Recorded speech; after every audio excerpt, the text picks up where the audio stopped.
Hi everyone, Steve here, and let's talk where the wild things are. This is a Maurice Sendak book. It's a picture book adaptation. I'm really interested in the whole idea of the picture book adaptation and what are we expecting from the picture book adaptation? Why are we so interested in the picture book adaptation? And why does the picture book adaptation cause so much criticism from many people who go and see the picture book adaptations? And I think a sort of an argument I have is I think that a lot of people are assessing the success of a picture book adaptation through the initial response that their children may have to the movie, and that again is very fraught with great danger, which I'll talk through. Okay, so the picture book adaptation, the convention of picture book adaptation is to play with objects drawn from the illustrations, okay, from the book. So really what happens with the picture book adaptations is they give you these vivid images. And what the film therefore does is it sort of enters this contract of how can I actually shape those illustrations and turn them into moving pictures. And that's a kind of how we're assessing the picture book adaptation. What we're expecting from this adaptation is those images and those vivid images there on the screen. And we become very angry often when those images aren't given to us in a way that's similar to the picture book. I think Spike Jonze is clearly wanting to do something with those visual images, but it's far less interested in those than actually delving into the characters. Now, adaptation is really important because it's essentially how stories evolve. And the problem of the criticism around a lot of picture book adaptations is they're not actually, the critics aren't appreciating the purpose of the adaptation and why that adaptation is really important. And where the Wild Things adaptation, the Spike Jonze one, it actually returned us to the picture book, which is a really important thing and a really good thing. I was a little surprised by some of the criticism that came out, and the second reading for this week kind of deals with those criticisms. There's one father and he talks about taking his two children to this film, and he was quite kind of upset or disappointed, I think was the word that he used, because he took his 20-month-old and his 4-year-old. And the 4-year-old was asking him questions of why is this film so sad, which I don't actually see as a bad thing. Like, there is a lot of sadness in the world. 4-year-olds asking about, why is this film sad? I think that's okay. I mean, it's doing it in a very kind of kind and warm sort of way. And that's, isn't that okay? If the 20-month-old, like he was saying, is kind of bored and restless in the film, well, it's a 20-month-old. I mean, I'm sorry, but a 20-month-old in anything that goes for 144 minutes is going to be a little restless. So the guy's a bit of a dickhead, in my opinion, because he doesn't really understand, children at the movies and their sort of responses to it. And again, why is he assessing this film on the responses of his children? Shouldn't he also be assessing on whether they're wanting to return to the film after one screening? The thing about children is they kind of keep wanting to return. How did he assess the film himself? And the thing about this film is, who is the actual market for the movie?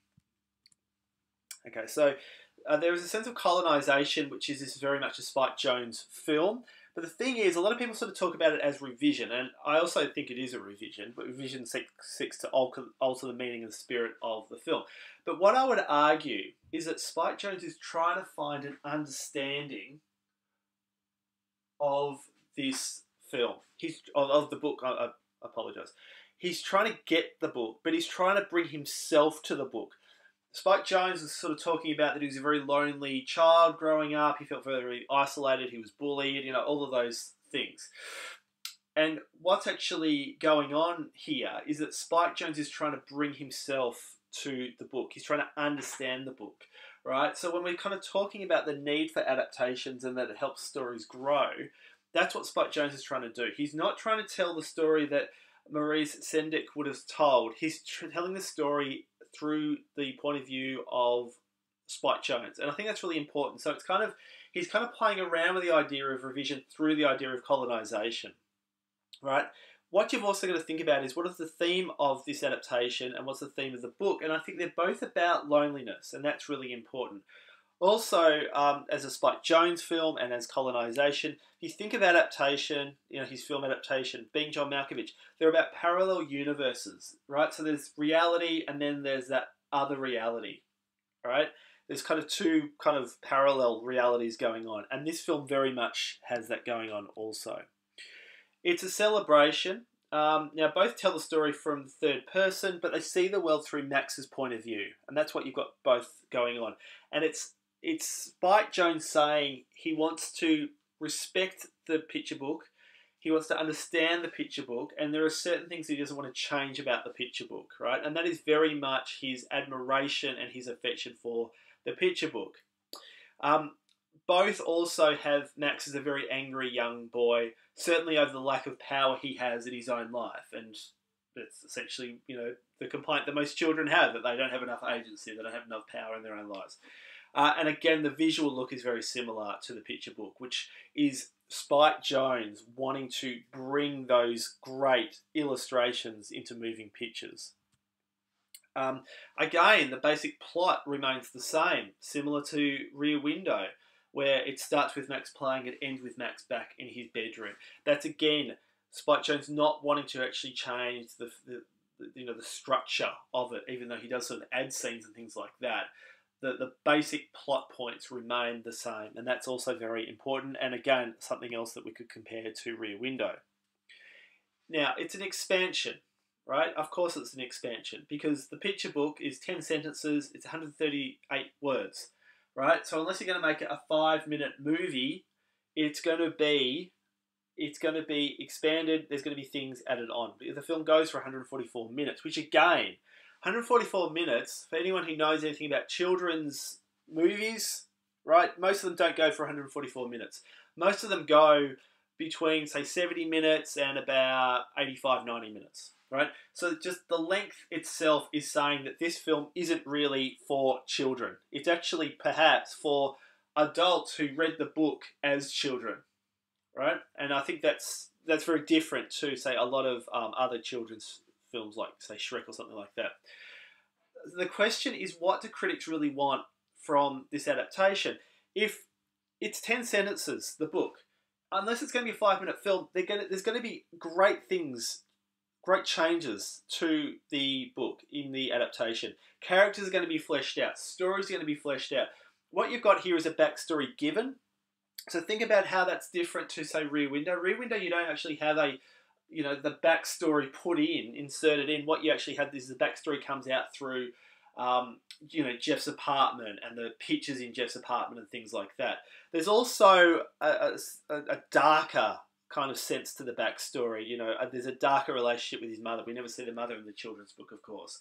The traumatizing scene with his sister, I won't sort of ruin it for you, but after that scene, we're very much feeling for Max for the rest of the film. Now, also, there's a certain revision in that the film is more realistic and it's more scary. There's also a sense of what's happening in the film, right, could actually be happening. We don't get that sense in the picture book. In the picture book, it's a kind of warmer story because we kind of know it's all about his imagination, right? In the film, we don't actually know that that's the case. And I'll give you an example. In the picture book, when Max gets into the boat, right from the start, there is the name Max on the boat, okay? As if he's made up this thing and it's, he's made up the boat. It's his boat because it's got his name on it. In the film, he gets into a boat and the boat starts sailing. But what he does about midway through the trip is he carves his name on the boat. So by the time he gets there to the Wild Things, it says Max on the boat, but we know that Max has carved it himself. Like this is actually happening in real time. Like this could actually be really happening. It's not just Max's crazy imagination. Now, what I would say is in the book, right, there is a stronger sense of anger. He's a very angry young boy in the book. In the film, he's just a lot sadder, and the film is a lot sadder, I think, and that again comes through Spike Jonze and what he's actually trying to do with it. The film is more character focused and less image focused, I would say, and the film is too dark and characters are too complicated. Now, that's a criticism that I would actually raise, that maybe it goes somewhere. It kind of complicates itself through the characters and through its darkness. And does it actually have to go as far as it goes, because does it actually kind of make it all a bit messy? Where the book is so perfect because it's simple, but the themes are there. Like the themes are really there. But something that I really like about the film, and I like this about Inside Out, which was another sort of children's film last year, is it doesn't treat its audience like idiots. It doesn't treat its younger audience like people who can't comprehend darker, deeper themes. And I really do like that, and I do respect that about the movie. And it's interesting speaking to parents whose children have seen the movie. They often say that their children did like the movie. So if you know young kids who have seen the movie, please ask them and tell me what they thought. Okay, so there is some revisions going on here. Like I said, Max stays longer, so he stays more than 1 day. 1 day in the book, a lot longer here. His departure is emotional, right? When he leaves in the movie. The Wild Things don't try and stop him like they do in the picture book. And this is how the picture book reads, right? So you can actually see it here. But the Wild Things cried, "Oh, please don't go. We'll eat you up. We love you so." And Max said no. The Wild Things roared their terrible roars and gnashed their terrible teeth and rolled their terrible eyes and showed their terrible claws. But Max stepped into his private boat and waved goodbye. Okay, so that's how the book ends. And this whole thing of "we're going to eat you up," well, of course, that's the line that Max uses to his mother at the start. So again, we're reminded that this is all just being played out in Max's imagination, in Max's head. In the film, it's quite moving when he's actually leaving and he's actually saying goodbye and he knows that he has to go home. And that's a big difference to, say, the picture book and the film. And just a final thought, is this a successful adaptation? And how do we assess whether this is a successful adaptation? Is the film the right mode for the picture book adaptation? Often we're very critical of the picture book adaptation. Why is film the right place for it? What happens when a simple, ambiguous story is fleshed out like this? I mean, the problem is you've got a very, like I said, it's just 10 lines of story being given through actual words, through prose. What happens when that gets fleshed out and we get all the backstory? Does it actually dilute it? Do we lose something because of that? Which, again, is why Rear Window kind of really works well, because you don't ever feel like anything's diluted. What are the problems of changing the age demographic of the adaptation? Does the age demographic of this film change? And I'm trying to find the DVD. I think it's I forget what the age demographic is. Okay, it's a PG movie. So that means this says mild violence, infrequent coarse language, and scary scenes. Okay. Also, just one final thing. Does the casting take you away from the book source? When we've got these voices that are recognisable, and there are a lot of recognisable voices, does that actually take away from the film's direct relationship with the picture book? Or is that okay? So, okay, I'll leave it there. I just want us to think about the picture book adaptations. What are your favourite picture book adaptations? What picture book adaptations of yours do you like? Do you not like? And also, really, how do we assess a picture book adaptation and being successful? How do we assess that? And how do we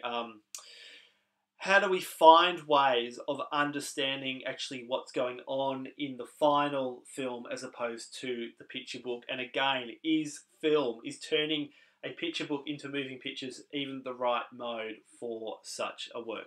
Okay, I'll leave it there. Look forward to seeing you, and I really look forward to discussing your responses to this really fascinating adaptation, Where the Wild Things Are. Okay, see you around.